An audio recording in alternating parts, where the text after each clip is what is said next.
বাবু ঘরে আছেন দেখছি, আমি ভাবলাম আহারতে চলে গেছেন।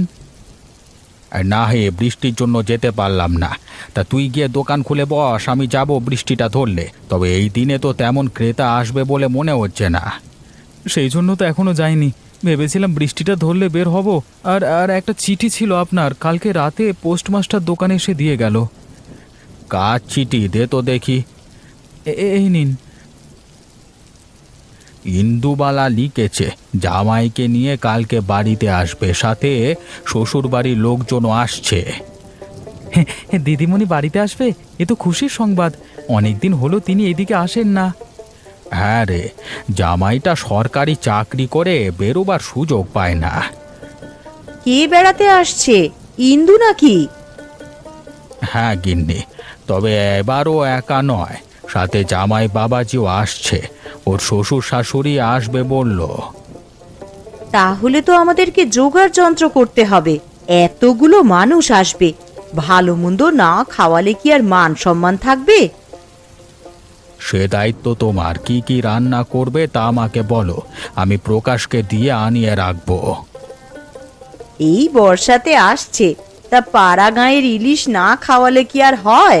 ও প্রকাশ, তুমি আমায় একজোড়া ইলিশ এনে দিও তো। সে আর বলতে, আমি এক্ষুনি হাট থেকে ইলিশ এনে দিচ্ছি। আমাদের হাটের ইলিশ ভালো নয়, তুমি বরং চন্দ্রডিঙায় যাও, সেখানে বাজারের সেরা ইলিশ পাওয়া যায়। আমিও শুনেছি সে কথা, চন্দ্রডিঙায় নাকি খাঁটি পদ্মার ইলিশ নিয়ে আসে, কিন্তু সে তো অনেক দূরের পথ। দূর হলেও সেখানেই যাও প্রকাশ, একেবারে বাজারে সেরা ইলিশ মাছটা নিয়ে এসো। এতদিন পর মেয়ে জামাই আসছে, তাদের পাতে ভালো কিছু দিতে না পারলে শান্তি পাবো না। ঠিক আছে গিন্নিমা, আপনি যখন বলছেন আমি এক্ষুনি যাচ্ছি। শোনো, এই টাকাটা সাথে রাখো, যত পারো খরচ করো, বাকিটা তোমার পথ খরচা হিসেবে খাতায় তুলে নিও। এত টাকা লাগবে না কর্তা, এর অর্ধেক দিলেই হবে। আরে রাখো তো, বেশি হলে খাজাঞ্চির কাছে জমা দিয়ে যেও। আর একটা ছাতা নিয়ে যাবে সাথে, বর্ষার দিন, কখন যে বৃষ্টি বাদলা শুরু হয়ে যায় কে জানে।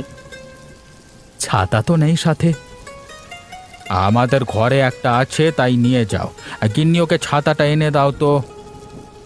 তুমি দাঁড়াও বাবা, আমি এক্ষুনি এনে দিচ্ছি।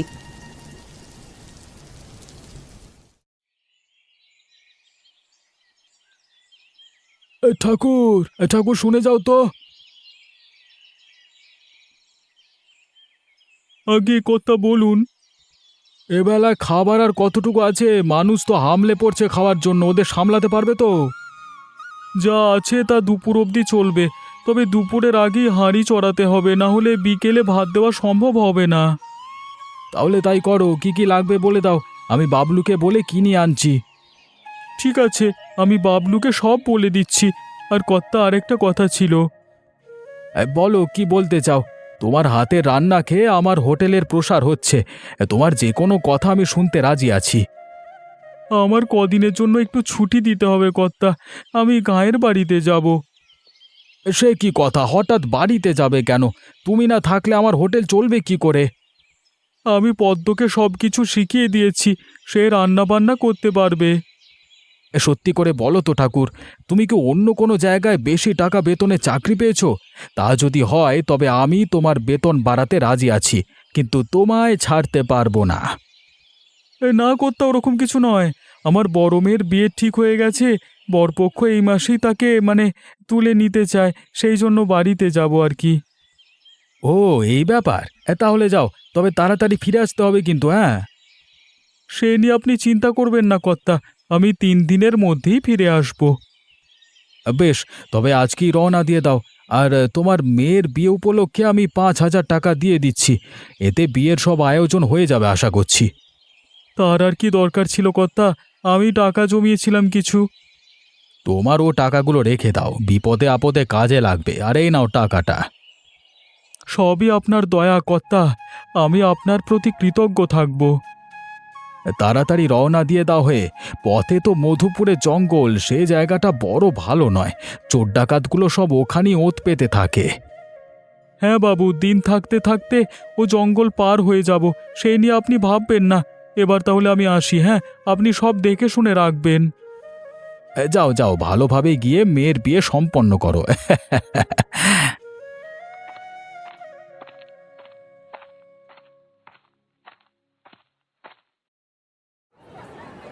কি কর্তা বাবু, কোনো মাছ পছন্দ হলো? কোন মাছটা নেবেন বলুন তো? এখানে তো অনেক ইলিশ মাছ দেখা যাচ্ছে, কোনটা নেব তাই তো ভেবে পাচ্ছি না। এখানে সোনালী ইলিশ, রূপালী ইলিশ, পদ্মার ইলিশ, যমুনার ইলিশ, তিন নদীর মোহনার ইলিশ আছে। আপনি যেটা চান নিয়ে দিতে পারেন। এর মধ্যে ভালো কোনটা হবে বলো তো, যেটা স্বাদে গুণে অতুলনীয় হবে, একবার খেলে যার স্বাদ সারা জীবন মুখে লেগে থাকবে, সেটা মানে। তাহলে তিন নদীর মোহনার ইলিশ নিন। এই ইলিশ খুবই দুর্লভ, পাওয়া যায় না বললেই চলে। আর খেতে যেমন মজাদার, পুষ্টিতেও উপকারী। একবার খেলে আপনি আর এর স্বাদ ভুলতে পারবেন না। সত্যি বলছো তো? খেতে মজা না হলে কিন্তু মালিক আমার চাকরি রাখবে না। সত্যি বলছি মশাই, এই ইলিশ মাছ বাজারে সেরা। এ বাজারে এর চেয়ে ভালো ইলিশ মাছ পাবেন না। বেশ বেশ, দাও তাহলে, কটা আছে তোমার কাছে, দাও। একটাই আছে কর্তা, আজকে 5 মাস পর একটা ইলিশ ধরতে পেলাম। সেটাই দাও আমাকে। কত দাম পড়লো এতে? এটার দাম 1000 টাকা কর্তা। 1000 টাকা? বলো কি হে, এই ইলিশ 100 টাকা হলেই বেশি হয়ে যায়। হ্যাঁ, ওটা পাড়াগাঁয়ের সেই জাটকা ইলিশ নয় বাবু। এই ইলিশ বাজারের সেরা ইলিশ, সেই জন্য দাম তো একটু বেশি পড়বেই। আচ্ছা ঠিক আছে, তোমার কথাই রইলো। আমি 1000 টাকা দিয়ে মাছগুলো নিচ্ছি, এই নাও তোমার টাকা। হ্যাঁ, না নিয়ে উপায় আছে? এই মাছ যে বাজারে সেরা, যে একবার খাবে সে আপনার বশ হয়ে থাকবে। আরে কথা রেখে তাড়াতাড়ি মাছটা দাও, আমার আবার অনেক দূর যেতে হবে। তা আপনার গ্রাম কোথায়? দেখে তো আশেপাশের গায়ে লোক বলে মনে হচ্ছে না। আমার গায়ের নাম হেমন্তপুর, এখান থেকে 20 ক্রোশ দূরে। বাবারে, ও যে অনেক দূর গা। তা এই বেলায় রওনা দিলে দিনে দিনে যেতে পারবেন? এছাড়া যে উপায় নেই, রাত হলেও আমাকে যেতে হবে। আমার মালিকের মেয়ে জামাই আসছে, আমি মাছ নিয়ে গেলে তা রান্না করে দিয়ে পাতে ভাত দেবে আর কি। বেশ বেশ, যান তবে। একটা কথা মনে রাখবেন কর্তা, আগে নিজের জীবন, তারপর ইলিশ মাছ। ও মাছ আমার জীবনের থেকেও দামি। কত কষ্ট করে এখানে এসেছি তা বলে বোঝাতে পারবো না। কিন্তু তুমি হঠাৎ এ কথা বলছো কেন? কেন বলছি? মধুপুরের জঙ্গলের কথা বুঝি আপনি জানেন না? সেই জঙ্গল দিয়েই তো আসলাম। কি আছে ওই জঙ্গলে? ওই জঙ্গলে ভয়ঙ্কর এক ডাকাত দল আছে। যা কি হাতের কাছে পায় তা কি ওরা খুন করে সব লুটে নেয়। বলো কি? তাহলে তো খুব সমস্যা। মালিক আমাকে বেশ কিছু টাকা দিয়ে পাঠিয়েছে। ডাকাত দলের হাতে পড়লে যে বিপদে পড়তে হবে। তাই তো বলছি, তাড়াতাড়ি রওনা দিন। সন্ধ্যের আগে জঙ্গল পার হয়েছেন তো এই যাত্রায় বেঁচে গেছেন। বেশ বেশ, আমি তাহলে যাই। হ্যাঁ, তুমি বড় ভয় দেখিয়ে দিলে, বুঝলে?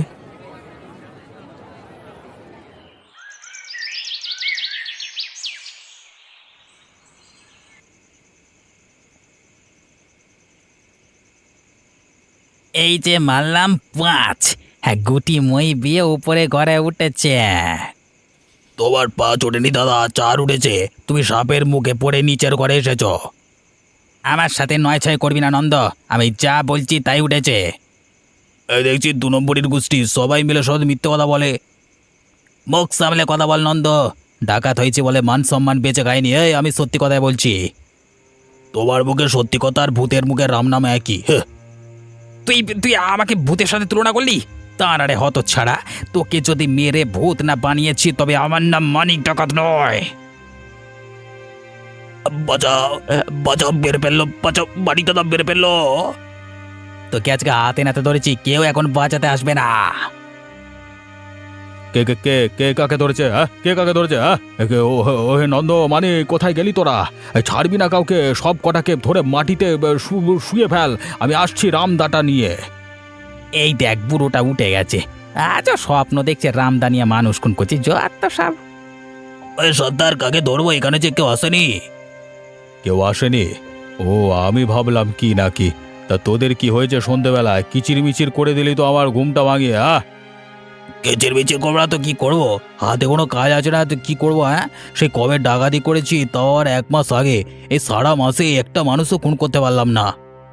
পারবি পারবি, সামনে ভালো সময় আসছে। আমার মন বলছে আজ কি তোরা মানুষের রক্তে হাত রাঙাতে পারবি। তুমি এসব কথা রোজ রোজ বলো, তখন মানুষ তো দূরের কথা, একটা বিড়াল ছানাও চোখে পড়লো না। ধ্যাৎ। আজকে এদিকে কেউ আসছে, আমি অনেক দূরে তার পায়ের শব্দ শুনতে পাচ্ছি। তার কাছে টাকা পয়সাও অনেক আছে, ওকে জব্দ করতে পারলে 1 বছর পায়ের উপর পা তুলে খেতে পারবো। সত্যি বলছো? তাহলে তো সবকিছুর প্রস্তুতি নিয়ে রাখতে হয়। হ্যাঁ রে, যা তোরা গিয়ে রামদাগুলোকে শান দে, অনেকদিন পর ওদের রক্তের পিপাসা মিটবে। ওকে কি মেরে ফেলবে নাকি টাকা পয়সা রেখে ছেড়ে দেবে? সে অবস্থা বুঝে ব্যবস্থা নেওয়া যাবে। এখন যা তোরা, তাড়াতাড়ি কাজটা শেষ কর। দেখতে দেখতে তো সন্ধে হয়ে গেল। ভেবেছিলাম আলো থাকতে থাকতে জঙ্গলটা পার হতে পারবো। এদিকে মহাজন কি একটা ভয় ধরিয়ে দিল, ডাকাতের ভয় নিয়ে জঙ্গলটা পার হতে হবে। যাই যাই, আর আর দেরি না করে তাড়াতাড়ি পথ চলি। যত দ্রুত এই জায়গাটা পার হওয়া যায় ততই মঙ্গল। এক কাজ করি, গান গেয়ে যাই, তাহলে ভয়টা কমবে। এ চুপচাপ রাত গহীন বন, মানে সুর হচ্ছে না তবু গাই।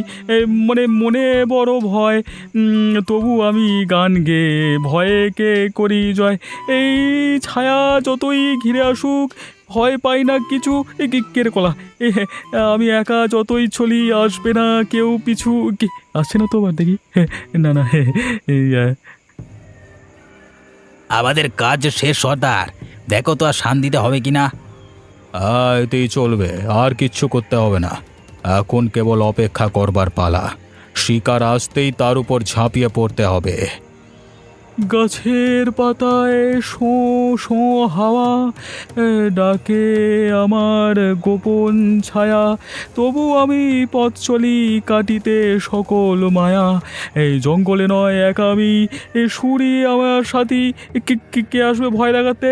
তার মুখে লাথি, মানে কপালে লাথি, মানে এই